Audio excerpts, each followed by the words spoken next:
Salut, c'est Thomas Rozek. Tout au long de cette année en France, il va être énormément question de villes, d'espaces urbains. Et pour cause. Vous n'êtes pas sans savoir que dans quelques semaines, les 15 et 22 mars prochains, nous les citoyens serons appelés à voter pour désigner nos maires, celles et ceux qui dirigent nos villes. Dans notre pays, même si le processus d'urbanisation tend à ralentir, près des 3/4 d'entre nous sont des citadins. Quelques 50 millions de personnes, donc, arpentent quotidiennement la ville, en font l'expérience. Et forcément, pris par nos vies souvent complexes, on prend rarement le temps de s'interroger sur ce qui nous entoure, et notamment sur le fait que, de plus en plus, les villes font de nous non pas des acteurs, des habitants, mais des usagers, voire des clients. Alors, est-ce qu'elles ont cessé de nous appartenir ? Et pire, est-ce que par certains aspects, la ville ne nous deviendrait pas carrément hostile ? Et si c'est le cas, comment reprendre la main sur nos espaces de vie ? Ce sera notre épisode du jour. Bienvenue dans Programme B.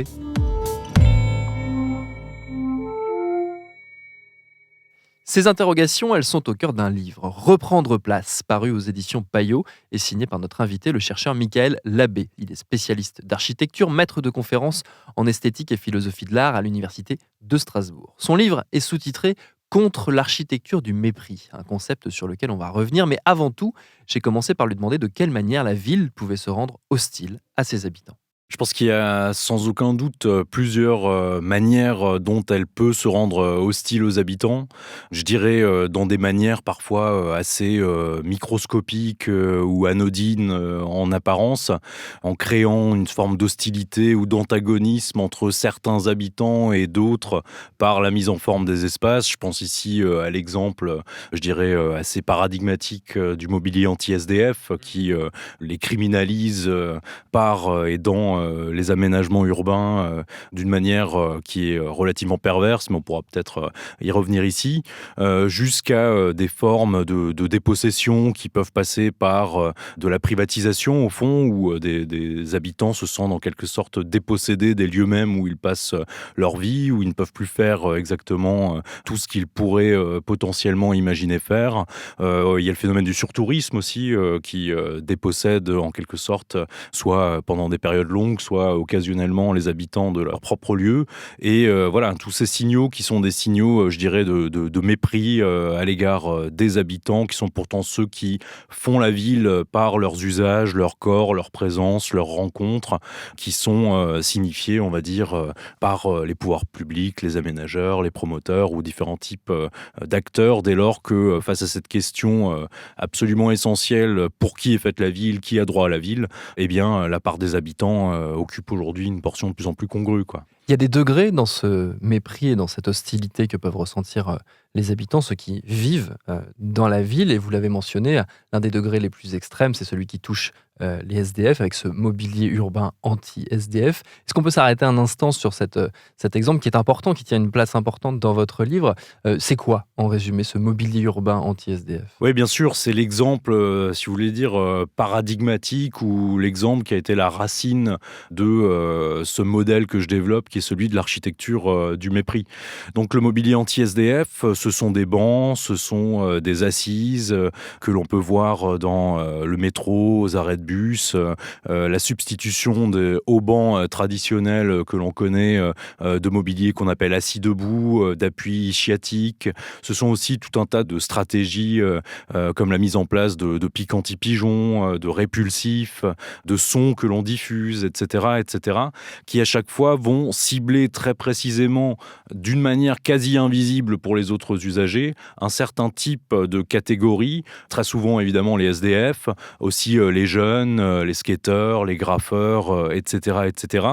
Et ce sont tous au fond des dispositifs assez pervers, parce qu'en réalité il n'y a là qu'un banc. Il n'y a pas de policier, il n'y a pas de juge, il n'y a pas de loi injuste, etc. On ne peut pas s'opposer à un banc. On ne peut pas aller dire à un banc qu'on s'opposait à lui. Absolument, c'est d'ailleurs l'une des paroles qui est rapportée par l'un des usagers, par l'un des SDF. Il y a un jeune étudiant londonien qui a passé quelques années à la rue par un malheur de la vie, etc.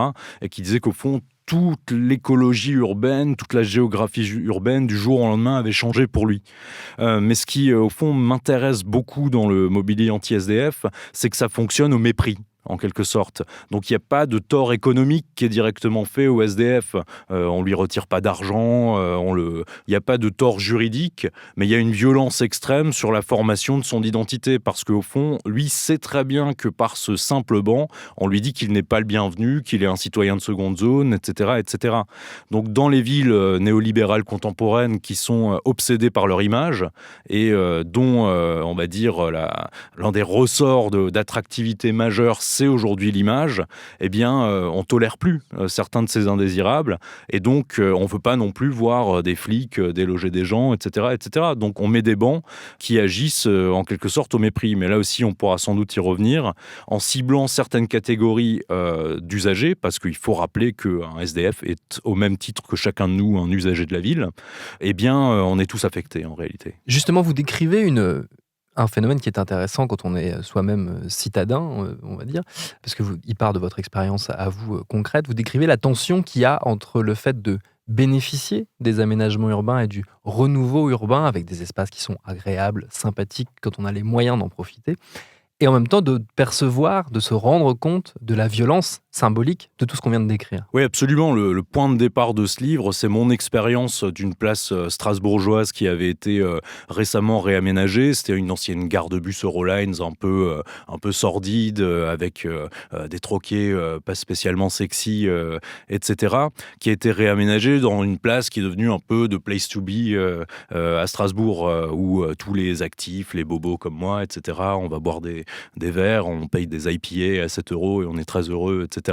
Donc une place que j'ai pas mal fréquentée moi-même. Et un jour, je me suis aperçu, parce que je le savais théoriquement, qu'il y avait ce mobilier anti-SDF sur la place. Et donc, je me suis dit, au fond, qu'est-ce qu'on veut me dire, même à moi, par là ? Est-ce qu'on ne réduit pas aussi mon type d'identité ? Est-ce que le fait que moi, je vais pouvoir jouir de ces lieux, ça présuppose que me serait insupportable la présence d'autres types d'usagers, à savoir des SDF ? Et au fond, j'ai regardé un peu le devenir de cette place en général. Ce phénomène absolument délirant et inquiétant qu'on appelle la barification des cafés. Donc ces cafés qui s'appellent cafés, évidemment, mais qui servent plus de boissons chaudes après 17h. Tous les troquets un peu folkloriques ou qui faisaient l'identité et la singularité de la place ont progressivement disparu pour des cafés extrêmement standardisés, uniformisés, qui ont tous les mêmes produits, etc. Donc le vieux troquet qui fermait à 4h du matin avec un patron un peu étrange, etc., avec des verres à somme modique. Tout a changé dans cette place, apparemment pour le mieux. Je regrette pas du tout la vieille gare de bus Eurolines, mais en même temps, voilà, ce mieux, il semble se payer d'une certaine violence et d'une certaine exclusion à l'égard de certains. Et encore une fois, je pense, même pour les privilégiés qui se lovent dans ce type d'espace, du fait de l'appauvrissement des usages, des interactions, c'est extrêmement mutilant aussi, quoi. Par qui elle est pensée, cette architecture du mépris, et pourquoi elle est pensée ? Alors, ça, c'est une question qui est évidemment complexe. Alors, évidemment, il y a des sociétés, il y a des designers à l'invention et à l'inventivité absolument extrême qui ont pu être à l'origine de ce mobilier défensif ou de cette architecture hostile. Il y a des municipalités qui ont passé commande, notamment en Angleterre, au départ. Donc, il y a bien des gens qui, en quelque sorte, ont intérêt à mettre cela dans l'espace. Mais il y a une anecdote qu'on pourrait raconter, c'est-à-dire que j'étais à Strasbourg sur la place que je décrivais juste auparavant, et j'y faisais une déambulation urbaine avec le directeur de l'urbanisme de la ville de Strasbourg. Donc quelqu'un qui apparemment est très au courant de ce qui se passe évidemment dans la ville. Et je suis sur la place, je lui demande mais qui a mis ce mobilier ? Et il m'a dit je sais pas. Et je pense qu'il n'était pas insincère. Je pense qu'il n'a pas forcément menti. C'est-à-dire que, en réalité, ce mobilier, il essaime, par exemple, et les autres phénomènes que je décris également, à une échelle quasiment planétaire aujourd'hui. Et donc, il y a des effets quasi mécaniques, quasi systémiques, etc. Et des gens qui se rendent pas bien compte de ce qu'ils font non plus, en se disant que mettre ces bancs, c'est pas si grave, puisque en réalité, ça résoudra un problème des conflits d'usage potentiels. Et dans l'inconscient absolument sécuritaire de l'aménagement urbain aujourd'hui, ça semble parfois une sorte de solution de facilité ou d'évidence, mais on ne se rend pas compte au fond que d'installer ce simple banc Ça a des conséquences assez terrifiantes, d'abord et avant tout sur les plus vulnérables d'entre nous, mais également sur nous tous en tant que corps social, en tant que nous, puisque ça crée de l'hostilité. J'en veux pour preuve que maintenant, dans certaines villes aux États-Unis, ce sont les habitants eux-mêmes qui vont chercher le mobilier anti-SDF pour les mettre devant leur maison. Mais s'ils le font, je ne veux pas forcément les incriminer ici, c'est aussi parce que ça a été légitimé par l'usage public de la chose. Donc évidemment qu'il y a des concepteurs, des créateurs au départ, mais c'est devenu une sorte de logique un peu systémique aussi, je dirais. Ce qui fait qu'il y a d'autant plus de difficultés à avoir une prise. C'est-à-dire que si moi je milite par exemple pour qu'on l'interdise dans ma ville, pour qu'il n'y en ait plus, quoi, parce que c'est inacceptable, c'est scandaleux, mais c'est très dur de voir par quel biais juridique, qui contacter, etc. C'est ce système anonyme qui fait que personne n'a vraiment la décision, qu'on se renvoie la balle de bureau en bureau, et c'est un peu ça aussi la fabrique de la ville aujourd'hui, quoi, une fabrique de l'irresponsabilité en quelque sorte.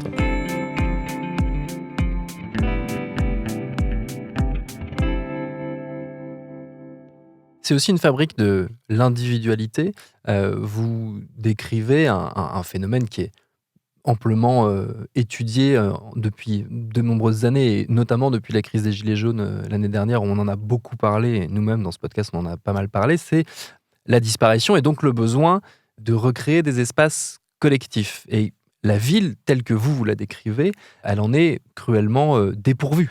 Oui, ça c'est vraiment aussi un des points de départ que je dois aux mouvements sociaux les plus récents, à savoir Mouvement des places, les ZAD, les Gilets jaunes, etc. C'est un peu le fil rouge du livre, c'est-à-dire à la fois ce désir de communauté et de collectivité, mais on s'aperçoit qu'on ne peut pas faire du nous, on ne peut pas faire du commun n'importe où. Ou pas non plus nulle part. Il faut un lieu, il faut un où, et selon où vous vous installez, la forme de votre communauté sera tout à fait différente. Or, dans la fabrique néolibérale de la ville, qui est une fabrique qui dépossède les habitants, mutile leurs possibilités collectives d'être ensemble, etc., ça semble en quelque sorte irrespirable. Et donc, on va se réinventer ailleurs, dans des territoires hors ville, face à l'urgence d'un projet d'infrastructure qui menace l'habitation de la terre, etc. Sur des places, on va dire, de centralité, qui sont des places de revendication, comme dans Nuit debout, mais qui ne sont pas des lieux d'habitation au sens strict, ou selon cette invention absolument géniale qui est celle de l'investissement des ronds-points. Et donc, oui, on a un désir d'une autre manière d'être ensemble qui, semble-t-il, ne peut plus se faire en ville parce qu'on ne pèse rien sur la fabrique de la ville aujourd'hui. Et donc, on va très souvent, je dirais, voir ailleurs. Et la ville a extrêmement mauvaise presse aujourd'hui.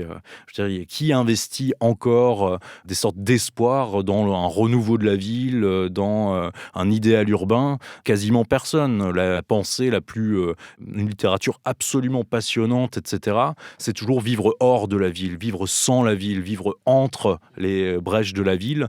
Or, moi, il me semble que cette pensée-là aussi, elle s'exprime par des gens qui sont en ville et qu'elle pourrait porter d'abord sur une manière d'essayer de reprendre place là où on est, là où on vit, nos quartiers, nos lieux de loisirs, là où on emmène nos enfants, etc., etc. Justement, alors je vous retourne la question parce que ça fait partie du projet du livre, c'est pas uniquement un constat très négatif, il y a une volonté de faire des propositions. Comment est-ce qu'on reprend la main sur la ville? Comment est-ce qu'on reprend place, pour reprendre le titre du livre? Oui, tout à fait. Là, d'abord, il y a cette volonté peut-être d'importer au cœur même des lieux du quotidien ce qui est maintenant une partie du patrimoine politique qui a été mis en œuvre par ces mouvements. Gilets jaunes, ZAD, Place, etc. À savoir que, au fond, ce concept de zone à défendre, si puissant, si fort, on voit qu'on peut l'importer dans nos quartiers. Nos quartiers sont devenus des zones à défendre. Enfin, c'est une des punchlines un peu du livre, si vous voulez. On peut le faire de deux manières. La manière, je dirais, la plus évidente ou la plus visible, c'est ce que j'appellerais un droit à la ville. Donc, puisque ce concept aussi est important pour moi, un droit à la ville qu'on pourrait appeler négatif ou défensif. Face à des attaques sur des quartiers, face à des projets dont nous ne voulons pas, on peut tout faire pour mettre en œuvre un échec du projet. Et ça a pu marcher dans l'actualité la plus récente, Europa City, réaménagement de la gare du Nord et sans doute dans plein d'autres endroits. Et où on peut jouer sur des leviers extrêmement simples, à savoir que dès lors que les aménageurs, que le pouvoir est obsédé par son image, on attaque sur l'image. Ah, vous voulez vraiment donner l'image d'une France qui va sacrifier des terres agricoles à l'heure de la crise climatique, etc., etc. Donc on peut attaquer image contre image, dans les termes de l'ennemi un peu, en quelque sorte. Après, évidemment, il ne faut pas en rester là, mais c'est là que ça devient plus complexe, puisque au fond, le monde urbain, il est très, très étouffant, en quelque sorte. Et il faudrait inventer des formes de droit à la ville positifs, au fond. Et là, on a tout un tas d'initiatives, au fond, de jardins partagés, jusque dans l'investissement de friches. Je pense à la merveilleuse initiative à Dijon du quartier libre des Lentillères, qui est une sorte de ZAD dans la ville. Et ça peut aller de choses extrêmement simples et microscopiques jusqu'à peut-être des investissements plus denses et plus grands. Mais évidemment, avec cette grande difficulté qu'on risque toujours l'instrumentalisation, qu'on risque la reprise par les municipalités qui n'accordent que de manière temporaire, au fond, aux usagers l'usufruit ou l'usage d'un lieu, etc., etc. Donc, il y a une sorte de balance entre qui fait la ville, etc. Et il faut vraiment, lutter au quotidien pour que la part habitante soit au centre et, en tout cas, soit beaucoup plus rééquilibrée aujourd'hui, quoi. À la fin du livre, on trouve aussi un plaidoyer en faveur de l'architecture, parce que finalement, ce n'est pas une dénonciation de l'architecture. Au contraire, ce que vous appelez, vous, de vos voeux, c'est un réinvestissement du rôle social de l'architecture. Oui, absolument. Moi, mes travaux en général portent depuis des années sur l'architecture d'un point de vue philosophique. Donc c'est sûr que je me suis intéressé à cette médiation ou à cet élément social-là, sachant que le droit à la ville est d'abord et avant tout peut-être porté par les usagers et les habitants eux-mêmes. Mais aujourd'hui, au fond, dans cette ville qui est faite contre les habitants, dans ce moment social dans lequel on s'est rendu compte qu'il n'y a pas de nous sans un ou, je pense que, et j'en appelle aux architectes pour réinvestir ou pour reprendre en main ce qui, à mon avis, fait le cœur de la discipline architecturale. L'architecture, c'est pas simplement résoudre des problèmes techniques, c'est pas simplement mettre en œuvre de belles formes. C'est une discipline qui, parce qu'elle produit des choses qui sont au cœur même du social, rendent possible, rendent impossible, etc. C'est une discipline éthique et sociale. Or, il y a une vraie crise du statut social de l'architecte aujourd'hui. Je ne sais pas si dans la liste des professions les plus qui font l'objet de plus grands désamours de la part des Français, les architectes sont pas vus souvent comme inutiles ou bien pénibles, etc., etc. Donc, ils sont empêchés de faire architecture, même dans les manières dont la promotion se fait, dont les marchés publics sont attribués, etc. C'est très, très mutilant pour eux en tant que travailleurs et ils se replient sur ces questions techniques ou esthétiques. Or, moi, j'attends de voir à nouveau, et il y a des gens qui le font au quotidien, évidemment, mais des architectes qui assument que leur discipline, elle est politique, elle doit être idéologisée et elle doit être une architecture non pas défensive mais offensive, une architecture, comme je le dis, de l'égard, au fond, à l'égard des habitants, et une architecture qui milite pour le droit à la ville, au fond, dans des conditions qui, pour eux, sont extrêmement contraintes et complexes. Mais il me semble que c'est important. Les habitants n'y arriveront pas seuls et les architectes, sont aussi des citoyens habitants qui peuvent se placer aux côtés de ces luttes, quoi. Et comme tout ça, on l'a dit, est éminemment politique, n'hésitons pas à garder ces réflexions et interrogations en tête lorsqu'il s'agira de s'intéresser de près, on en revient à ce que je disais au tout début de cet épisode, au projet des candidats et des candidates aux municipales pour nos villes. Merci à Mickaël Labbé pour ses réponses. Je le redis, son livre Reprendre place, il est disponible aux éditions Payot. Programme B, c'est un podcast de Binge Audio préparé par Lauren Bess, réalisé par Adèle Itel El Madani, prise de son par Solène Moulin. Abonnez-vous sur votre appli de podcast préféré pour ne manquer aucun de nos épisodes, Facebook et Twitter pour nous parler, et à demain pour un nouvel épisode.